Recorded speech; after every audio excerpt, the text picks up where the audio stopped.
Anda sedang mendengarkan suara profetis dari para nabi, hambanya John Patrice Vanggidai, Penatua Jemaat Victory Life Community Kupang. Dengarkanlah dan lakukanlah perintah Tuhan melalui para nabi, maka engkau akan berhasil. Selamat mendengarkan. Oke, hari ini kita akan bahas dalam 1 bulan ini kekristenan. Apa itu kekristenan, saudara kekasih? Saudara orang Kristen? Yang orang Kristen katakan amin?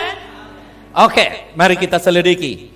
Dan kita akan terus. Kekristenan bukanlah sebuah agama. Tadi saya tanya, saudara Kristen? Iya. Kekristenan bukan agama. Kekristenan bukan aktivitas keagamaan. Kekristenan bukan simbol-simbol keselamatan. Kekristenan juga bukanlah kumpulan sejumlah orang yang menyanyikan lagu-lagu rohani. Aku hidup hari ini karena anugerah. Bukan itu Kristen. Walaupun orang Kristen menyanyikan lagu itu, anak Tuhan menyanyikan lagu itu. Kekristenan bukan kumpulan orang-orang yang memakai kostum atau pakaian tertentu, putih-putih, hitam-hitam. Saya rombak itu semua, saudara yang kasih. Kita tidak dikenal karena kostum. Apalagi yang model tergantung di depan, saudara kekasih. Sangat jadul, jadul of jadul, saudara kekasih. Saudara bisa bayangkan saya pakai seperti itu? Saya yakin khotbah saya selesai, saudara hanya ingat bajunya itu, saudara kekasih. Dan kalau begini keren, saudara akan ingat semuanya. Jangan tepuk tangan dulu, ini baru konsentrasi dulu yang baik-baik, oke? Kekristenan bukan kumpulan orang-orang memakai kostum atau pakaian tertentu. Kekristenan bukan sebuah simbol salib. Walaupun di tangan saya ada salib. Tapi itu bukan simbol. Itu hanya sebuah peringatan untuk kita. Bahwa di peristiwa di atas salib itu ada sesuatu. Kenapa? Karena zaman itu bukan Yesus saja disalib. Ada dua penjahat yang lain. Kekristenan bukan sembarangan salib. Coba katakan demikian. Ya. Jadi kalau kekristenan mau dijadikan salib harus tambah, bukan sembarangan salib. Kekristenan, ini dia. Coba saudara baca sama-sama depan. Kekristenan adalah tentang apa yang Yesus lakukan. Amin, saudara. Bukan apa yang harus kita lakukan. Sekali lagi, apa itu kekristenan? Jawab saya. Tentang apa yang telah Yesus lakukan, bukan apa yang harus saya lakukan. Sederhana. Tanpa karya Yesus, that's not Kristen. Itu bukan Kristen. Just religious. Itu agama Kristen. Ada beberapa hal penting yang akan kita bicarakan. Yang pertama, Yesus naik ke surga untuk mempersiapkan tempat rumah bagi kita. Kita akan bahas ini panjang lebar ke depan, tapi di sini saya singgung sebentar. Dikatakan dalam Yohanes pasal yang ke-14 ayat 1 dan 4, janganlah gelisah hatimu, percayalah kepada Allah, percaya juga kepada Yesus. Yang percaya Yesus katakan amin. Anda sudah benar. Di rumah Bapakku apa yang terjadi? Banyak tempat tinggal. Mansion sama dengan apa? Rumah yang besar. Jika tidak demikian, tentu aku mengatakannya kepadamu. Baca bersama saya. Sebab aku pergi ke situ untuk apa? Menyediakan, memprepare a mansion for you. Rumah besar menanti kita. Haleluya. Ayat 3. Dan apabila aku telah pergi ke situ dan telah menyediakan tempat bagimu, perhatikan apa yang terjadi. Aku akan datang kembali dan membawa kamu ke tempat itu. Artinya membawa siapa? Membawa dunia atau membawa orang percaya? Membawa siapa? Membawa dunia atau orang percaya? Berarti waktu kamu dibawa pergi, masih ada orang di dunia? Masih ada. Masih ada, amen? Dikatakan, perhatikan, aku akan datang kembali dan membawa kamu, katakan amin. Supaya apa yang terjadi? Di tempat di mana aku berada, di tempat di mana aku berada, kamu pun berada. Wow. Yesus naik ke surga untuk menyediakan rumah besar bagi orang percaya. Tidak ada syarat lain kecuali percaya. Dulu kita belum mengerti ini, pengajar saudara, kalau nanti saudara mau ada di surga, siap hidungmu diiris-iris, kasih jeruk nipis, dikasih cuka Belanda. Waduh, kalau kamu tidak puasa 40 hari, kamu gak mungkin masuk. Kalau kamu tidak siap jadi miskin, kamu tidak mungkin masuk. Saya tahu ada ayat-ayat soal itu, tapi pemahamannya bukan seperti yang diajarkan oleh roh agamawi. Sehingga terjadi pembatasan. Yang model miring-miring begini, jangan percaya masuk. Tapi kita yang rasul-rasul, yang nabi-nabi, semuanya masuk. Akibatnya ada klasifikasi. Baca tuh ayatnya. Yesus bilang, kalau aku udah siapkan, aku akan jemput apa? Kamu. Tidak kamu dalam kurung, yang semangat-semangat, yang hebat-hebat, yang murah hati, yang begini, yang miring-miring, yang tanau-tanau, yang loyo-loyo, yang jarang-jarang berdoa. Jangan harap, nggak ada tuh. Yang percaya, ada yang percaya? Dia bilang, percayalah kepada Allah dan percaya kepada, itu syarat. Dan tidak ada syarat yang lain. Agamawilah, rasa besar secara spiritlah yang membuat klasifikasi. Seolah-olah surga itu seperti ruangan politikus. Kalau yang duduk di samping ibu, di samping pak, itu orang penting. Kalau yang di luar, ya mungkin driver, kalau bukan driver, lah security. Lalu yang di tengah-tengah, ya kalau terpilih ini tahun masih dukung, kalau tidak pindah lagi ke partai lain. Surga bukan tempat politikus, surga adalah keluarga Allah. Rumah, bukan kantor DPR, apalagi penjara, yang lebih dahsyat, apalagi pengadilan tinggi. Saudara paham sampai di sini? Coba renungkan. Kenapa Yesus bilang jangan gelisah hatimu? Karena di dunia ini pasti kamu akan gelisah. Tetapi dia bilang, kegelisahan kita ada obatnya. Karena Yesus segera datang kembali. Dia memberi firman menghibur kita. Aku akan datang kembali dan membawa kamu ke tempatku. Ini berbicara tentang pengangkatan, rapture. Orang percaya ke rumah Bapa. Aku akan datang kembali. Menjemput kamu. Matius dengan Muhammad, dia datang angkat Matius pergi. Karena Matius adalah muridnya. Muhammad bilang, beta juga percaya. Oh, angkat Matius dan Mat sama-sama. Naik. Mat, Muhammad, Matius. Mat akhir, Mat awal. Saudara kasih. Diangkat. Yang percaya diangkat. Makanya saudara lihat, sekarang ini underground church, underground believer, orang-orang percaya di bawah tanah alias tidak di kentara di mana, ada di mana-mana. Karena surga tidak akan pernah kosong, surga selalu diisi karena darah Yesus sudah membeli segala suku bangsa, termasuk keluarga saudara, untuk diselamatkan. Untuk itu umat Tuhan, Yesus datang menjemput gerejanya. Ini bukan kedatangan yang kedua kali.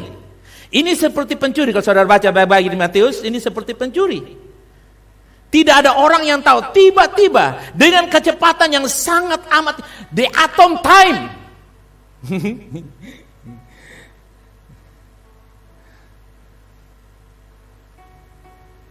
Pak, 1/1 triliun berapa? Itu dia. Kalau Anda bisa jawab, itulah dia. Kecepatan yang sangat amat cepat. Datang dengan sekejap mata. Mata berkedip. Coba kedip mata saudara. Sekejap mata. Orang percaya dibawa, dijemput ke rumah Bapa. Wow. Sekejap mata. Coba katakan, sekejap mata. Itulah saya pribadi percaya bahwa persekutuan keluarga itu amat penting. Persekutuan orang percaya itu amat penting. Dua ini. Persekutuan, coba katakan, persekutuan keluarga, tapi juga persekutuan orang percaya. Dua kekuatan ini jangan saudara tinggalkan menjelang hari Tuhan yang mendekat. Karena saya yakin ketika dia datang, dua kelompok ini menjadi sasaran dan targetnya. Makanya tiap minggu latih dirimu beribadah. Cucu saya tadi malam pop, kasih bangun beta jam 5 pop. Tapi dia mandi apa 2 jam belum selesai. Hei, lu lebih hebat dari pop, 2 jam belum selesai. Sampai tidak makan lagi, nggak apa-apa, yang penting pergi gereja, saudara. Saya melatih mereka agar mereka terbiasa. Saudara jangan pernah berpikir tuh hari Minggu itu hari istirahat. Hari mana saya bersekutu dengan orang percaya, amin. Membangun kebiasaan supaya di dalam rumah Bapa jangan kaget-kaget. Hei, lu biasa di mana? Masih tanya lah.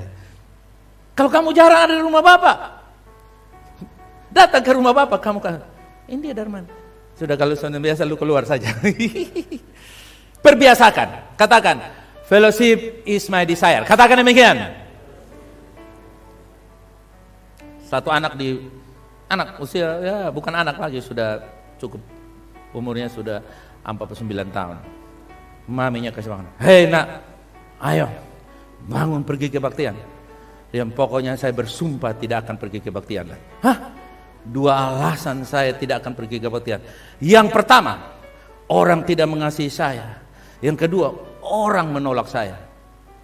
Maminya bilang, oke, saya juga kasih alasan 2 hal mengapa engkau harus pergi ke gereja. Yang pertama, kamu 49 tahun. Yang kedua, kamu pendetanya.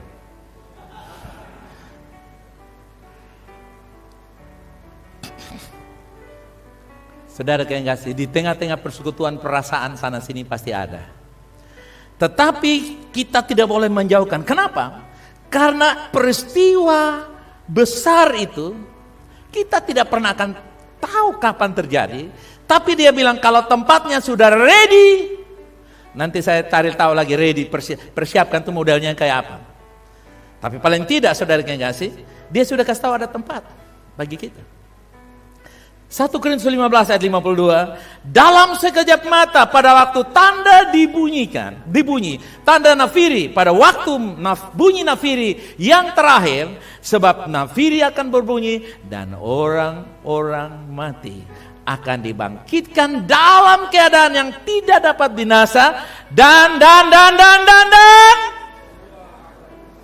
kita semua termasuk orang yang mati dan orang yang hidup. Nah, ini dalam sekejap. Dalam sekejap, yang mati karena jantung, bangkit jantung baru. Yang masih hidup jantung setengah-setengah, dua-duanya disembuhkan.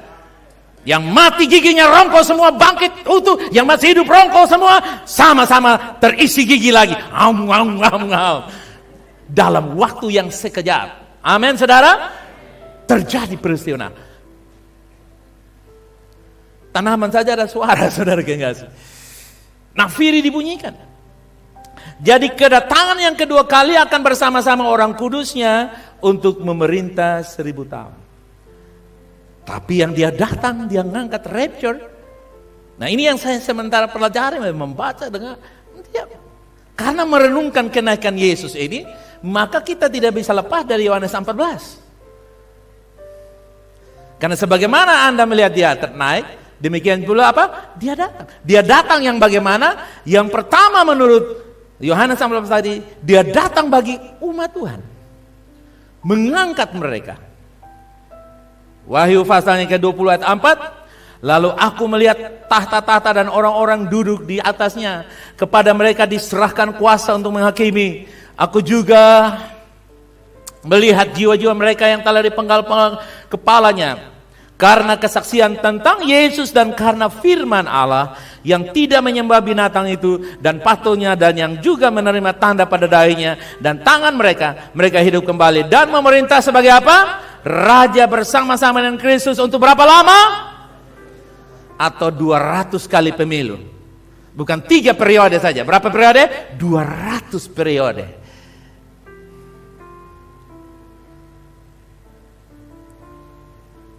Nah, dikatakan mereka yang tidak menerima tanda. Ini kemarin itu masa vaksin, banyak orang percaya juga. Bahkan teman kita yang baik, salah satu di Australia, tidak mau vaksin karena itu bilang ada tanda inilah, tanda itu macam-macam. Vaksin itu tanda apa, saudara? Tanda sehat. Tapi ini ayat bukan vaksin. Bilang kiri kanan, ini ayat Wahyu 20 bukan vaksin. Ya. Jangan sampai saudara kasih, oh ini ayat sudah lewat penggenapannya. No.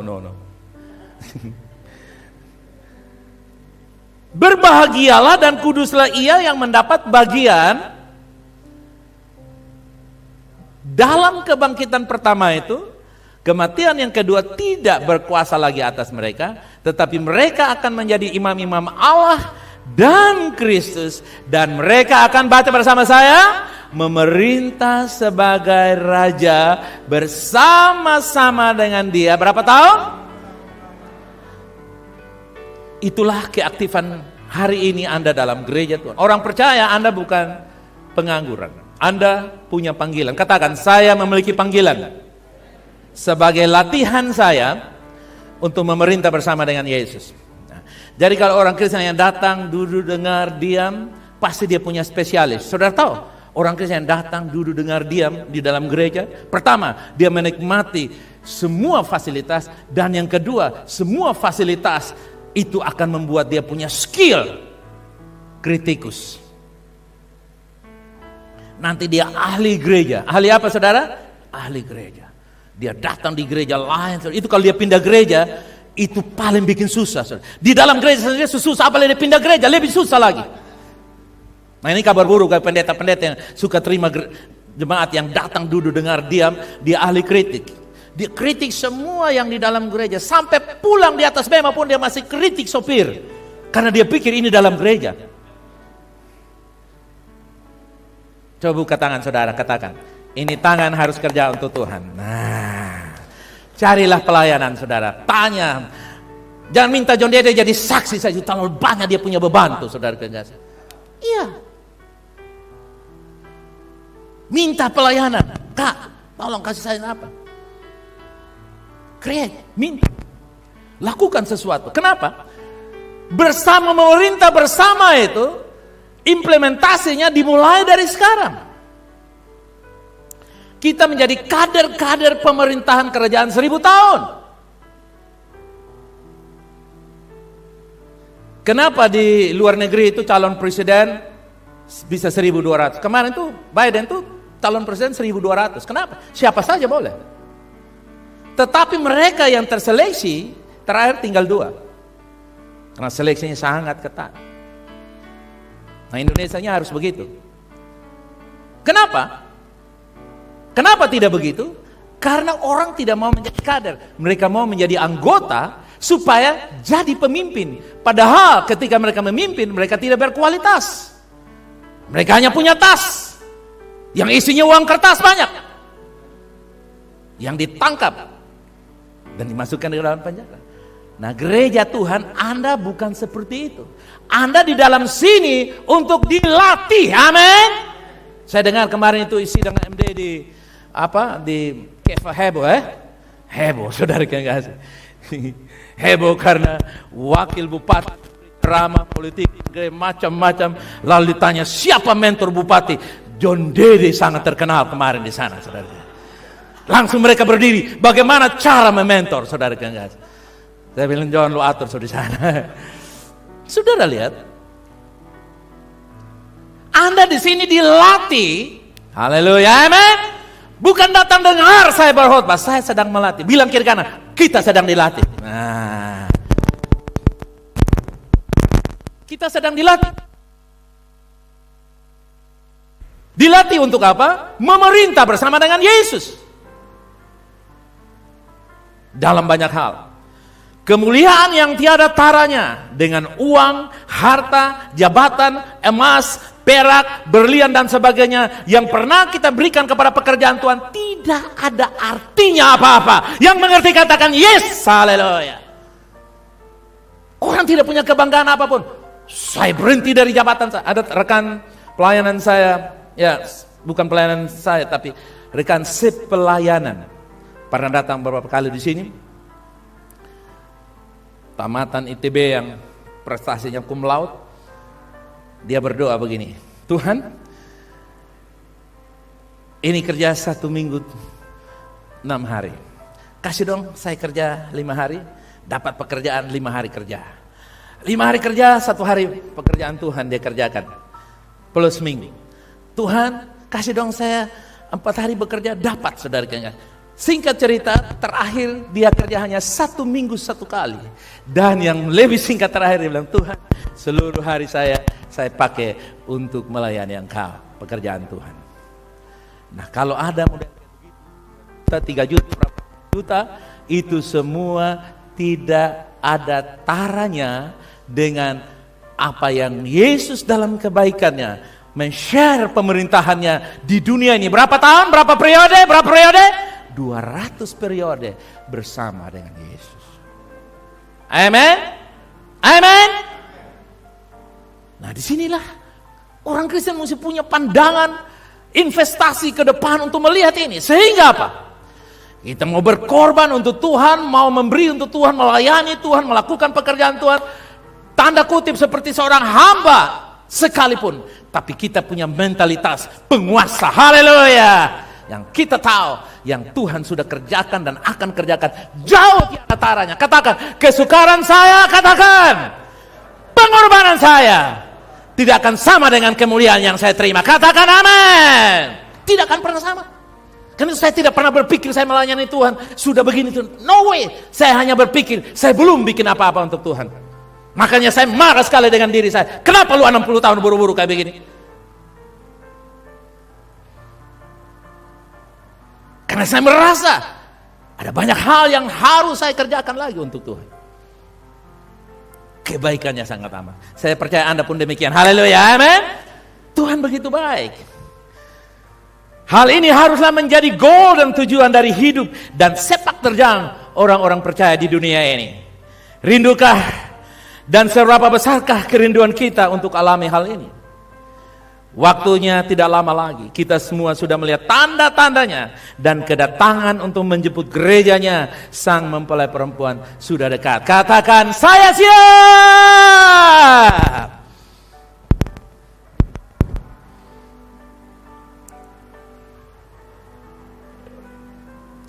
Yang kedua, tanpa penumpahan darah tidak ada pengampunan dosa. Imamat 5 ayat 18, haruslah ia membawa kepada imam seekor domba jantan yang tidak cela dari kambing domba yang sudah dinilai sebagai korban penebus salah. Imam itu haruslah mengadakan pendamaian bagi orang itu karena perbuatan yang tidak sengajanya dan yang tidak diketahuinya itu, sehingga ia menerima pengampunan. Ibrani 9 dan Roma 5. Ibrani 9:22, dan hampir segala sesuatu disucikan menurut hukum Taurat dengan darah. Dan baca bersama saya, dan tanpa penumpahan darah tidak ada pengampunan. Roma 5 ayat 17, sebab jika oleh satu orang maut telah berkuasa atas satu orang itu, maka lebih benar lagi mereka yang telah menerima kelimpahan kasih karunia dan anugerah kebenaran akan hidup dan berkuasa oleh karena satu orang, yaitu siapa? Yes. Hidup dan berkuasa. Live and reign. Jika tidak ada penumpahan darah, tidak ada pengampunan dosa. Itulah sebabnya Yesus harus datang sebagai manusia untuk mempersembahkan darahnya sebagai korban bagi kita. Kenapa Yesus jadi manusia? Kok dia Allah? Allah tidak punya darah karena dia roh. Supaya ada pengampunan, maka harus ada darah yang ditumpahkan. Maka Allah harus menjadi manusia supaya darahnya bisa ditumpahkan ke saya dan saudara. Amen. Itu sangat simpel dan sederhana.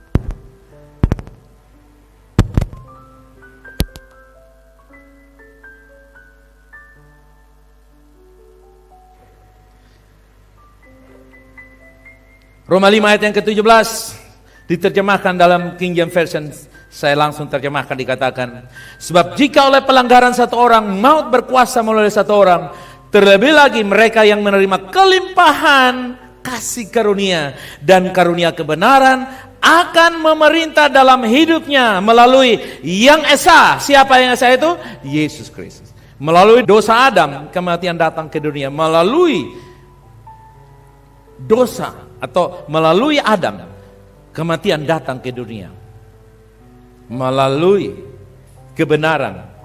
Kebenaran itu apa? Kebenaran adalah sebuah pemberian. Kebenaran bukanlah upah. Coba katakan demikian. Apa? Kebenaran itu bukan upah.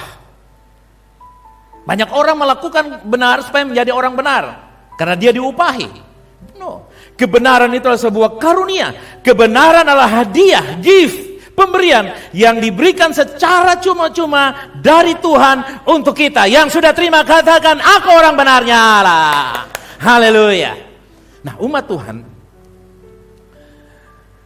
jika kita tidak memperoleh karunia kebenaran dengan perbuatan kita, demikian pula kita tidak dapat kehilangan karunia ini dengan perbuatan kita.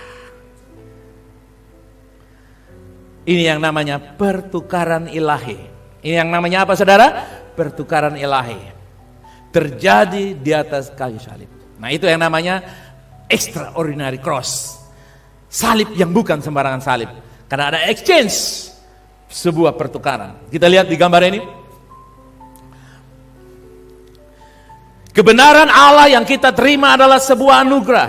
Ciptaan Tuhan yang tertinggi adalah manusia. Tuhan tidak membuat manusia menjadi tua, sakit dan mati. Tuhan menganggap kematian sebagai musuh. Haleluya. Sekali lagi saudara yang kasih, kebenaran Allah yang kita terima adalah sebuah anugerah. Katakan amin. Ciptaan Tuhan yang tertinggi adalah manusia. Katakan, saya ciptaan Tuhan yang tertinggi. Haleluya. Tuhan tidak membuat manusia menjadi tua, sakit dan mati. Tuhan menganggap kematian sebagai musuh. Makanya musuh yang terakhir namanya maut telah dikalahkan dan dihancurkannya. Manusia diberi pilihan bebas, tetapi tidak bebas memilih konsekuensi atau resiko dari pilihannya. Ini menjadi waspada untuk kita semua. Yesus tidak datang untuk membuat orang jahat menjadi baik. Dia datang untuk menghidupkan orang yang mati karena dosa. Berbeda. Dia tidak merubah moral orang, tapi dia membangkitkan orang yang mati dengan moral yang rusak agar dia menjadi ciptaan yang baru. Yang mengerti katakan amin. Ketika kita gagal, kembali kepada Tuhan dan lihat dia sebagai Bapa yang mencintai kita. Dia bukan hakim yang tegas, yang tidak ada pengampunan, yang siap menghukum kita. No. Sadarilah bahwa Allah kita dan ketahuilah bahwa dia mendengar kita. Katakan, doa saya didengar Tuhan. Amin. Nah, saudaraku yang kasih, mungkin ini sederhana, tapi berapa banyak orang yang berdoa tanpa percaya. Berdoa karena dia agama.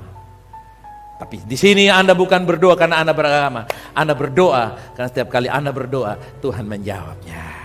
Seperti saudara meminta kepada papamu di rumah, dia akan melakukan apapun. Bapa di sorga siap menjawab doa saudara. Bagi mereka yang tidak percaya, percayalah kepada Yesus sebagai Tuhan dan Juru Selamat. Alamilah sebuah pembaruan kehidupan. Nah, itu yang pertama tadi. Terjadi exchange position.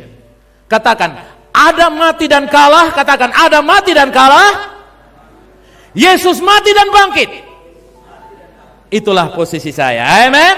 Jadi posisi kita digantikan dari Adam yang pertama dengan Adam yang kedua. Nah, agar saudaraku yang kasih, Roh Kudus bersaksi untuk kita, maka kita harus, saudaraku yang kasih, mengakui kebenaran. Kenapa? Tanpa pengakuan ini, pengakuan saya, kemarin saya keluarkan di status, banyak yang senang. Pengakuan saya, katakan pengakuan saya adalah alamat saya. Jadi kalau orang tanya, alamatmu di mana? Di jalan anak. Imanmu demikian. Imanmu ada dalam pengakuan. Seberapa besar, seberapa beraninya engkau mengakui engkau, itulah engkau. Makanya kita yang percayanya disebut orang percaya, bukan? Tak peduli gelar teologiamu berapa banyak gelar, Tuhan hanya mengakui semua orang percaya. 1 Yohanes 2 ayat 1 dan 2. Anak-anakku, ya, ini yang saya tulis kepadamu agar kamu tidak berbuat dosa. Dan jika ada orang yang berbuat dosa, kita memiliki pembela, Parakletos, penghibur dengan Bapa Yesus Kristus yang benar, dan Dia sendiri adalah pendamaian bagi dosa kita, dan bukan untuk kita saja. Baca bersama saya, tetapi juga untuk saudara lihat. Jadi kita dipakaikan jubah kebenaran. Katakan, saya dikenakan jubah kebenaran. Ada yang support dari belakang bilang amin, bukan? Anda dikenakan. Anda tidak berupaya. Pada waktu manusia makan buah itu tadi kita baca, mereka berusaha untuk membuat pakaian dari arah. Pohon arah, daun arah. Tapi saya, katakan, saya dikenakan jubah kebenaran. Kebenaran yang kita terima sebagai orang percaya bertahan untuk berapa lama? Selama-lamanya. Itu tidak bisa hilang. Hadiah yang luar biasa. Katakan, Tuhan Engkau baik. Haleluya. Dia baik. Dia sangat baik. Dia menghadiahkan kita jubah kebenaran. Roma 6 ayat 16. Apakah kamu tidak tahu bahwa apabila kamu menyerahkan dirimu kepada seseorang sebagai hamba untuk mentaatinya, kamu adalah hamba orang itu yang harus kamu taati, baik dalam dosa yang memimpin kamu kepada kematian, maupun dalam ketaatan yang memimpin kamu kepada kebenaran. Roma 6 ayat 16 ini, Adam telah berdosa terhadap Tuhan dan dia mengambil bagian dalam pohon yang dilarang itu. Akibatnya, saudara yang kasih, manusia dijadikan dosa, budak setan. Setan menipu manusia sehingga akibatnya manusia menjadi hamba dosa karena ditipu. Setan tidak memiliki akses apapun ke surga karena dia sudah keluar dari surga. Dia berusaha untuk manusia keluar dari surga agar bersama dia tidak memiliki akses ke surga. Tapi puji Tuhan, saudara yang kasih, kejatuhan manusia tidak untuk selamanya, tapi ditebus dengan kedatangan Yesus. Haleluya. Nah, umat Tuhan, Kolose 2 berkata begini, ayat 9 dan 10. Sebab di dalam Dia berdiam secara jasmania, berapa banyak? Seluruh kepenuhan kealahan. Wah, katakan, Allah diam dalam saya. Ayat 10, 9. 10. Karena di dalam Dia berdiam seluruh kepenuhan ketuhanan secara fisik, dan kamu lengkap di dalam Dia. Katakan, saya lengkap di dalam Kristus, yang adalah kepala dari segala kerajaan dan kekuasaan. Ini terjemahan yang saya secara simpel menerjemahkan untuk kita. Luar biasa, bukan? Ayat yang ke-10. Dan kamu, ganti nama saudara, dan VLC telah dipenuhi dalam Dia. Dialah kepala dari semua pemerintah dan penguasa.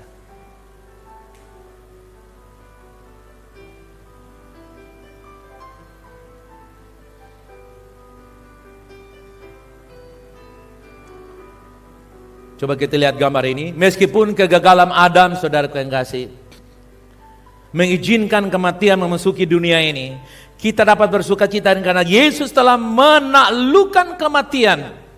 Dan sebagai orang percaya, kita mendapat bagian di dalam kemenangan ini. Saudara yang kasih, saudara masih ingat penyembuhan yang Yesus kerjakan? Penyembuhan dari jarak jauh, Kapernaum istilahnya.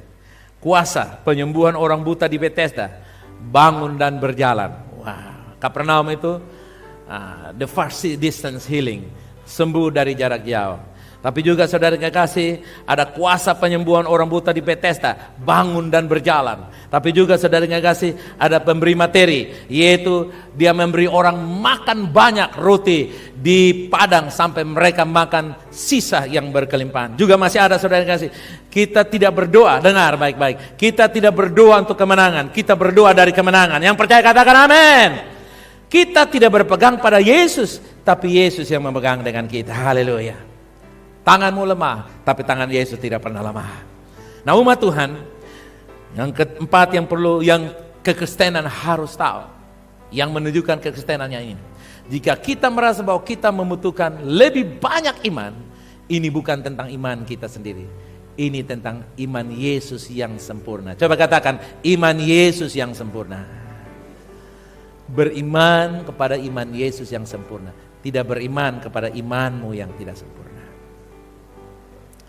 Umat Tuhan, tentang iman kita sendiri dikatakan bukan tentang iman kita sendiri, tapi iman Yesus yang sempurna.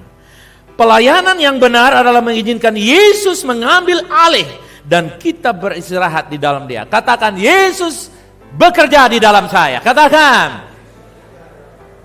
Amin.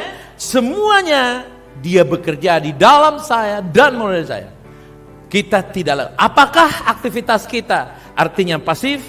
Aktivitas kita rest artinya kita mempercayai, memperkatakan apa yang Kristus telah kerjakan kepada kita melalui kita. Jadi apa yang telah Dia kerjakan itu akan dikerjakan lagi melalui saya dan akan dilanjutkan melalui saya. Jadi saudara tidak bisa bilang, ya kan Yesus sudah kerjakan, sudah selesai. Tapi Dia mau bekerja melalui saudara.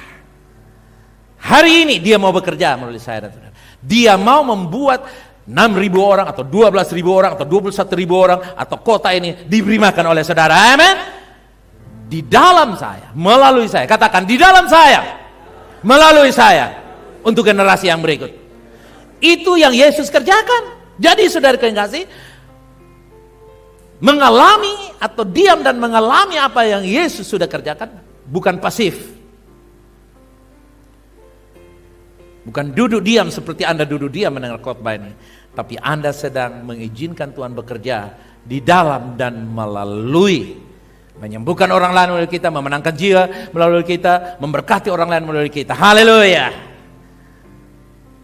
Kehidupan Kristen dimulai dengan pekerjaan yang selesai, yaitu yang harus kita tahu bahwa pekerjaan yang sudah selesai yang Yesus kerjakan itu dilanjutkan di dalam dan melalui saya dan saudara. Kemenangan yang sudah Dia kerjakan terjadi lagi melalui saya dan saudara karena kita telah mengalami perdamaian dengan Tuhan dan kita mengetahui bahwa Yesus telah mendamaikan kita dengan Tuhan dan Dia telah selesai dengan kita. Sekarang kita bersama dengan Dia melanjutkan rencananya dalam hidup kita. Nah, urutan yang benar itu begini, saudara yang kasih. Yang pertama, saudara mesti tahu, yaitu sudah selesai. Katakan, sudah selesai. Persoalanmu, penyakitmu, kebutuhanmu, keperluanmu, sudah selesai. Oke? Yohanes 19:30. Kemudian, damai sejahtera. Yohanes 20:19.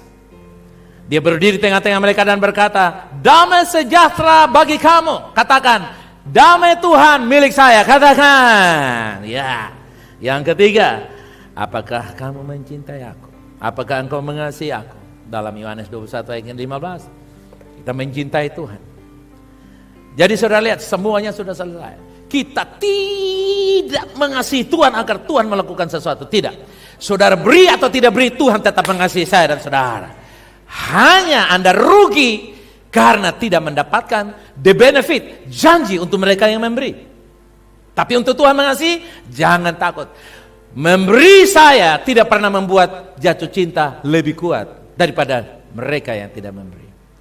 Doa saya tidak membuat Tuhan lebih cinta saya daripada mereka yang sekedar berdoa. Tuhan mengasihi semua orang sama. Haleluya, amin. Hanya mereka yang tidak melakukan apa yang Tuhan ingin lakukan, yang tidak mengalami benefitnya. Itulah keadilan Tuhan. Yang ketiga, terakhir, yang keempat, ikutlah aku. Yang pertama tadi apa? Sudah selesai. Katakan, semuanya sudah selesai. Saya penuh damai sejahtera. Amin. Dan yang sekarang, saya mengasihi Tuhan. Katakan, I love you Lord. Dan yang keempat, saya mengikuti Dia. Terus sampai kapanpun. Nah, umat Tuhan, ini sebuah perjalanan pribadi kita dengan Tuhan. Sebuah perjalanan pengalaman pribadi, satu kehormatan karena Tuhan memanggil kita untuk mengikuti Dia.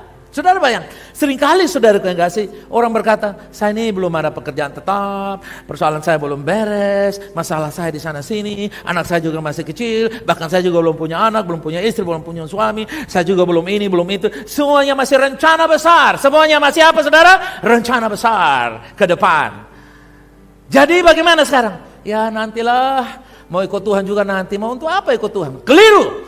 Ketika Anda mengikuti Tuhan, rencana besar terjadi dalam diri saudara.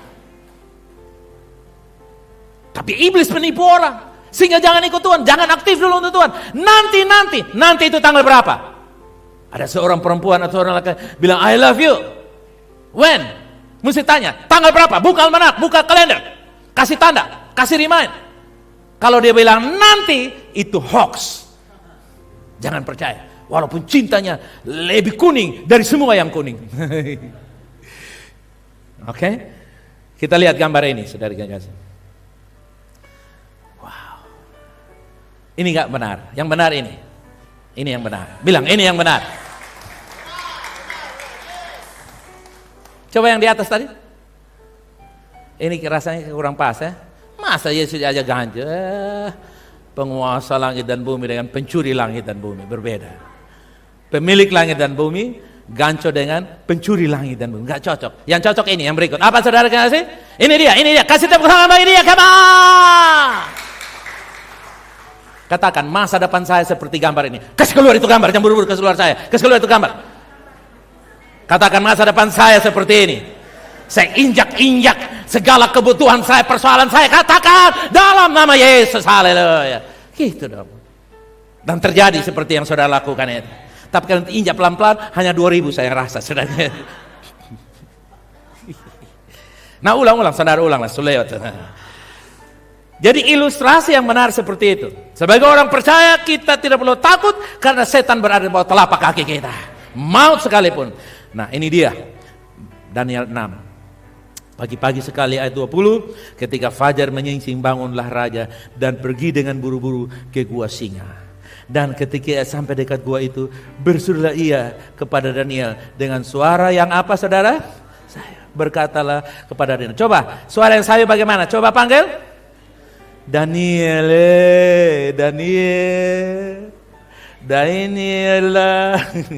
hamba Allah yang hidup. Allahmu yang kau sembah dengan tekun, telah sanggupkah ia melepaskan engkau dari singa-singa itu? Lalu ayat berikut bilang apa? Lalu kata Daniel kepada raja, jawab saya, baca dengan kuat. Dia bilang, raja, engkau akan jadi raja. Partai apa saja yang usul kamu, kamu akan terpilih jadi raja. Ayat 23, baru dia bilang begini. Baca kuat bersama saya. Allahku telah mengutus malaikatnya untuk mengatupkan mulut-mulut singa itu, sehingga mereka tidak mengapa-apakan aku, karena ternyata aku tak bersalah di hadapannya, tetapi juga terhadap Tuanku ya Raja, aku tidak melakukan kejahatan. Next. Lalu sangat sukacitalah raja dan ia memberi perintah supaya Daniel ditarik dari dalam gua itu. Maka ditariklah Daniel dalam gua itu dan tidak terdapat luka apa-apa padanya karena ia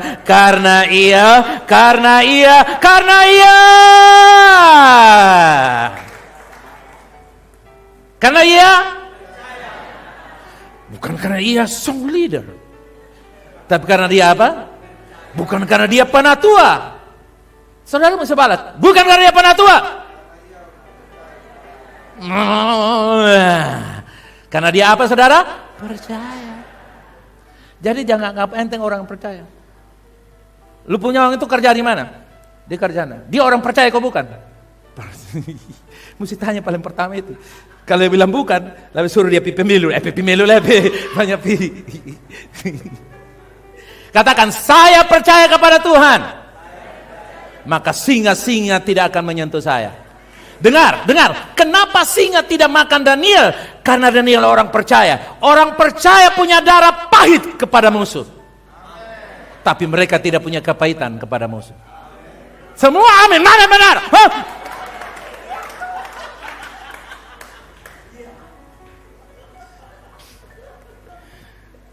Coba kita lihat gambar ini, come on. Saudara lihat, Daniel bilang, ya Tuhanku, ya. Daniel rasa, Daniel rasa, oh ya ada. Di sini, Daniel berdoa. Ada tenis di belakang, wih angin masuk, angin, bangun keluar datang tuh Daniel. Raja, lu umur berapa Dan? Ya kalau sensal 60. Kalau terasa ke 20, tadi karena urut di bangsa.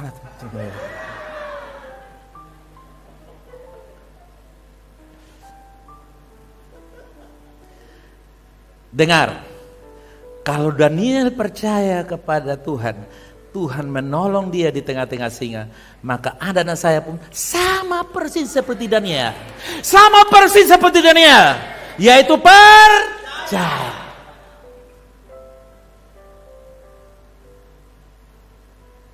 Singa itu gambaran roh intimidasi. Takut ini, takut itu. Ada yang sudah mau menikah takut. Wih, nanti menikah kalau salon cantik, kalau salon menanti, catok menanti. Nanti kalau berita menikah, kalau dia perut maju lagi, suruh dia puasa. Nanti mau menikah tinggal di mana? Belajar dari burung dan kucing. Punya anak tanpa rumah. Karena rumah di surga sudah ada. Nona mana yang mau kayak begitu? Itu modal laki-laki pemalas. Menggunakan firman bukan pada tempatnya.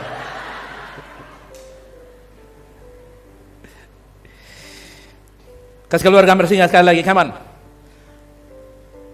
Bilang di kiri kanan, saya menikmati aumannya singa. Karena aumannya itu hoax. Itu hanya prank. Apa saudara? Prank, hoax. Tidak benar.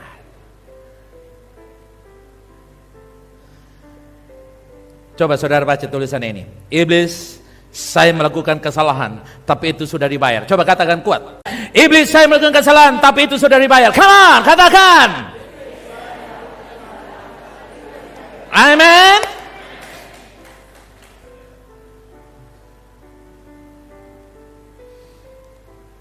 Wow, hebat.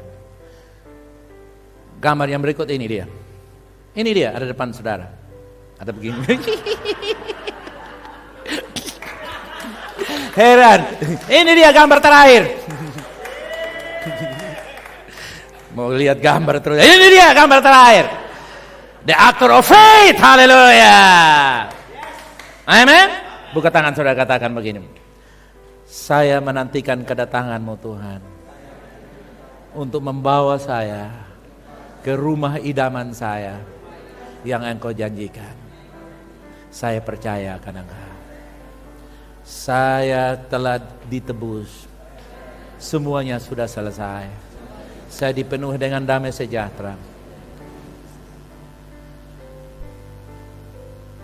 Saya mencintai Engkau Tuhan. Saya mengikuti Engkau. Kemanapun Engkau pergi. Semuanya sudah ditanggung. Semuanya sudah Calvary covered. Engkau sudah menanggung semuanya di atas Calvary dalam hidup saya. Haleluya. Come on, bangkit berdiri. Kita nyanyikan Calvary. The Savior alone carried the cross for all of my debt.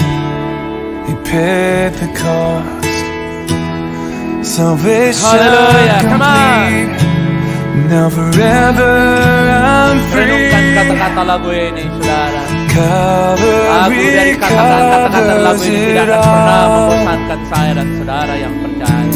Calvary covers it all. My sin and shame don't count anymore. All praise to the one who has ransomed my soul. Calvary covers it all.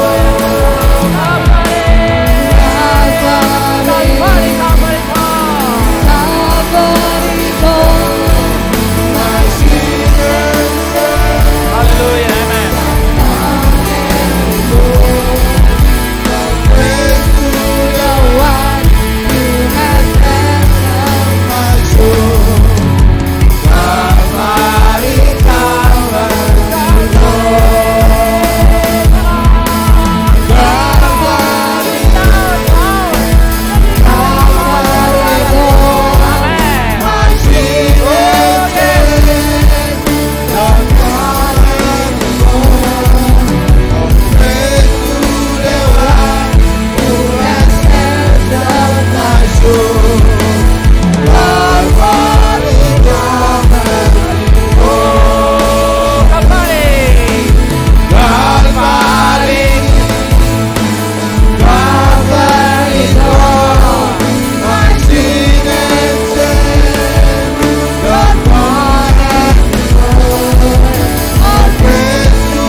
Tuhan memelihara umatnya.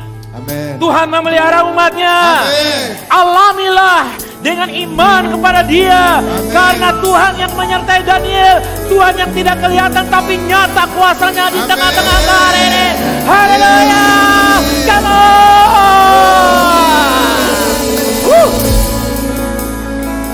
Thank you, Jesus. We love you, we praise, we honor you, Lord. Thank you for everything.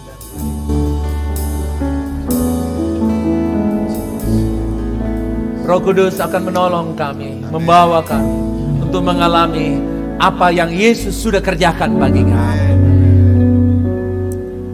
Terima kasih Tuhan Yesus. We love you, we praise, we honor. Saudara, kalau Anda mendengar khotbah ini, pengajaran ini Anda merasa saya belum diselamatkan, taruh tangan kanan di dadamu dan ikut doa saya. Katakan, Tuhan Yesus. Katakan, Tuhan Yesus, hari ini saya percaya Engkau dalam hati saya, bahwa Engkau sudah mati dan dibangkitkan Allah. Dengan mulut saya mengaku Yesus adalah Tuhan saya, Juru Selamat saya. Lahirkan saya kembali menjadi anak-Mu Tuhan. Doa yang sederhana ini menjadikan Engkau kekasih Bapa di surga. Haleluya. Umat Tuhan, Engkau sudah dengar firman Tuhan ini. Engkau juga sudah siapkan persembahan, saudara. Ada yang sudah ditransfer ke dalam bank, ada yang sedang disiapkan hari ini. Semua persembahan yang kamu sudah lakukan untuk Tuhan dan pekerjaan Tuhan, Tuhan sudah berjanji, mereka yang memberi tidak akan pernah kekurangan. Mereka yang memberi akan melihat tingkap-tingkap surga terbuka bagi engkau. Mereka yang memberi, kepadamu dikaruniakan hati yang penuh dengan kemurahan. Dengar, setiap orang diberikan kesempatan memberi kepada Tuhan. Saya berdoa, biar pengalaman memberi menjadi bagian dalam hidup kami yang teramat sangat indah. Karena Tuhan sudah lebih dulu memberi Yesus bagi kami. Semua berkat ini kami terima dalam nama Yesus.